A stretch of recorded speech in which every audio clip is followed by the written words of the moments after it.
অনেকের বাড়িতে একটি ঠাকুরঘর থাকা স্বাভাবিক, যেখানে অনেকেই সকাল সন্ধ্যা পূজা করেন। বিভিন্ন দেবদেবীর ছোট ছোট মূর্তি স্থাপন করা হয় সেসব ঠাকুর ঘরে। এমনটা বিশ্বাস করা হয় যে বাড়িতে নিয়মিত দেবদেবীর পূজা করা হয়, তাহলে সেখানে ইতিবাচক শক্তির প্রবাহ থাকে এবং পরিবার ধন সম্পদ সহ সমস্ত সুখ পায়।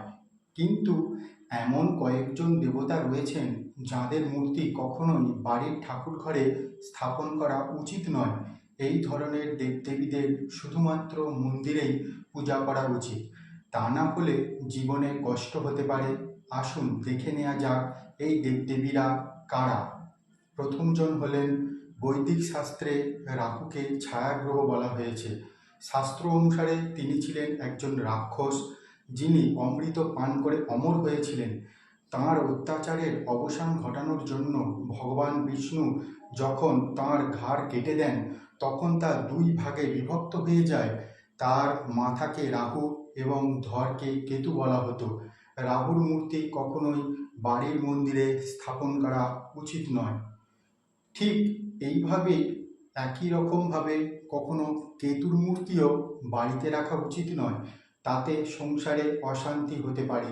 এতে বাড়িতে নেতিবাচক শক্তির বাড়বাড়ন্ত হয় বলেও মনে করা হয়। এরপরে যিনি হলেন, তিনি মা মহাকালী। দেবী মহাকালীকে মা দুর্গা ও পার্বতীর অন্য রূপ বলে মনে করা হয়।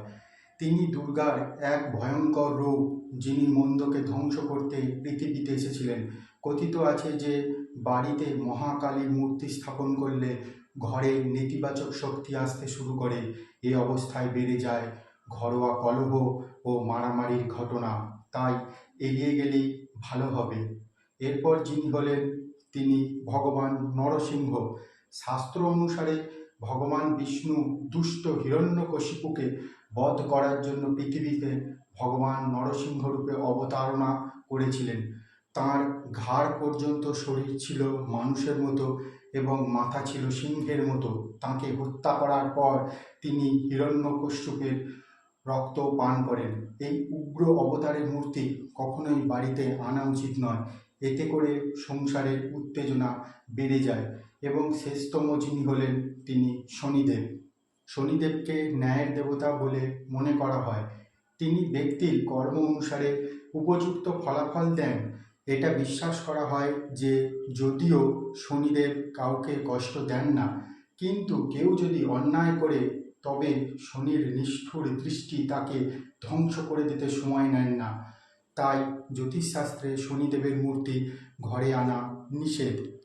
এই কটি দেবদেবীদের মূর্তি ঘরের ঠাকুর ঘরে রাখা থেকে বিরত থাকুন, আর আপনার সংসার এবং বাস্তুকে ভালো রাখুন। এই ধরনের আরও টিপস পেতে চ্যানেলটিকে সাবস্ক্রাইব করে রাখুন।